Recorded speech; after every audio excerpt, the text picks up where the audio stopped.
Kaixo, elkarbizitza osasuntsua ezinbestekoa dugu hezkuntza jarduera ondo bideratzeko. Badakigu oztopoak direla eta oztopoak ezagututa estrategiak bideratu behar ditugu bai oztopo horiek gainditu ahal izateko.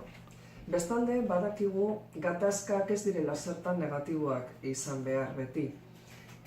Izan ere, positiboak izan daitezke bai ikaslearen ibilbidean, baita institutuaren ibilbidean ere. Baina ezaguna da, bigarren hezkuntzako zentroetan arazo asko aurkitzen direla. Egoera desberdinek sortuak. Alde batetik, nerabetasuna bera, badakigu garai gatazkatsua dela.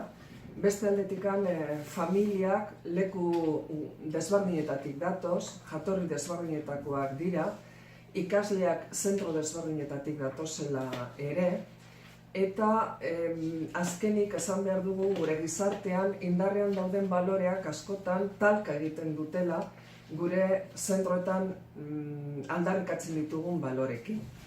Hori guztia dela eta, oztopoak agertzen dira, azaltzen dira, elkarbizitza positiboa bideratzeko, eta esan bezala, beraz, estrategiak bilatu behar ditugu horri aurre egiteko.